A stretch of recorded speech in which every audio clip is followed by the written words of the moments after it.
Engineering की दुनिया में सही सिमुलेशन टूल चुनना एक बहुत ही बड़ा फैसला होता है। ये सिर्फ एक सॉफ्टवेयर चुनने की बात नहीं है, बल्कि ये सीधा सीधा किसी भी प्रोजेक्ट की कामयाबी से जुड़ा होता है। तो आज हम दो सबसे बड़े महारथियों एनसिस और सॉलिडवर्क्स सिमुलेशन की तुलना करने वाले हैं। तो चुनाव असल में है किस बारे में? ये एक क्लासिक सवाल है। क्या हमें चाहिए जबरदस्त पावर और गहराई, या फिर एक ऐसा टूल जो इस्तेमाल में आसान और सीधा हो?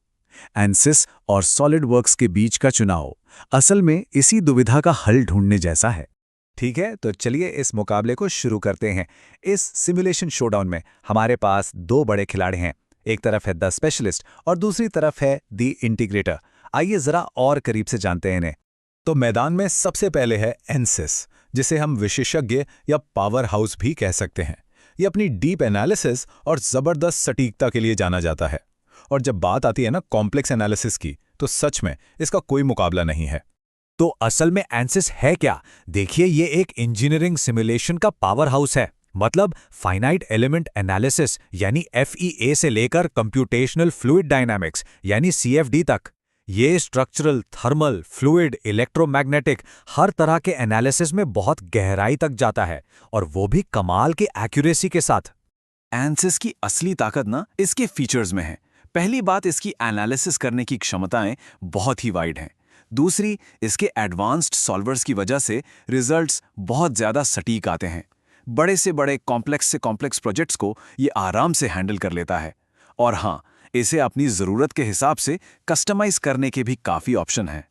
अच्छा जी, अब आते हैं रिंग के दूसरे कोने में। यहाँ है सॉलिडवर्क्स सिमुलेशन। इसे हम कह सकते हैं इंटीग्रेटेड ऑलराउंडर या फिर डिजाइनर का को पायलट।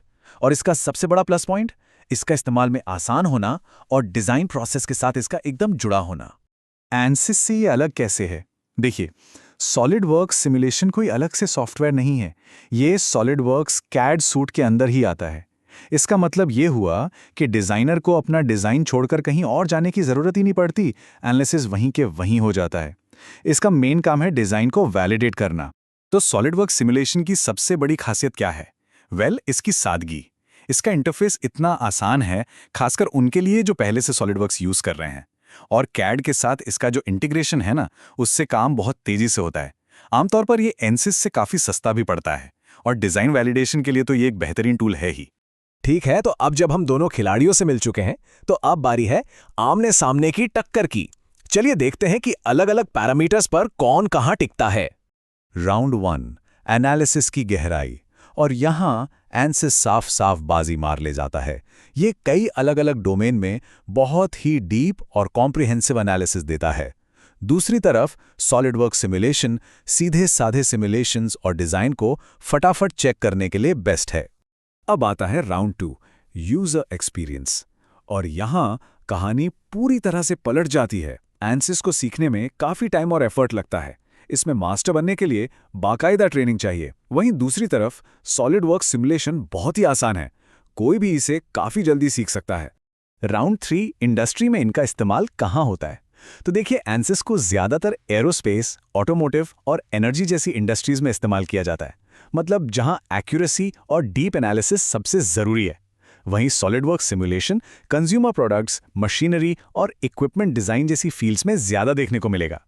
और हमारा फाइनल राउंड, कॉस्ट यानी कि कीमत। यहां भी कहानी साफ है।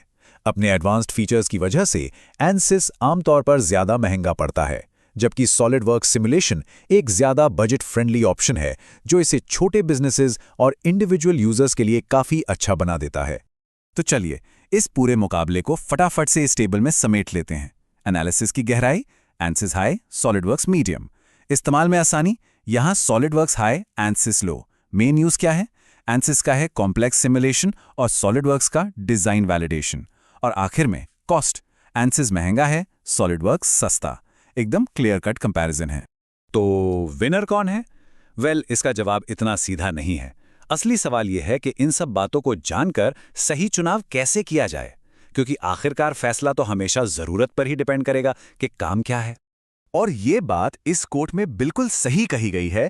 सबसे अच्छा टूल वो है जो काम, टीम और बजट तीनों के लिए फिट हो।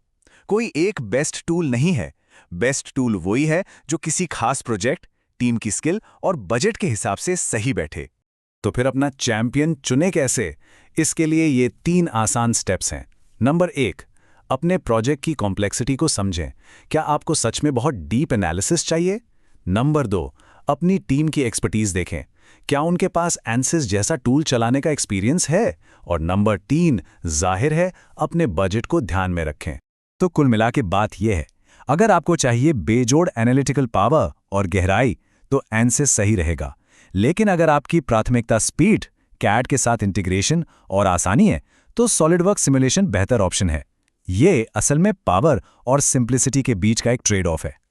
और जाते जाते एक सवाल छोड़ जाते हैं। जैसे जैसे डिजाइन और एनालिसिस की दुनियाएं और करीब आ रही हैं, इन इंजीनियरिंग टूल्स का फ्यूचर क्या होगा? क्या हमें आगे चलकर ऐसे टूल्स देखने को मिलेंगे जो इन दोनों दुनियाओं की बेस्ट चीजों को एक साथ लाएंगे? ये एक ऐसा सवाल है जो यकीनन आने वाले समय में इंजीनियरिंग के भविष्य को एक नया आकार देगा।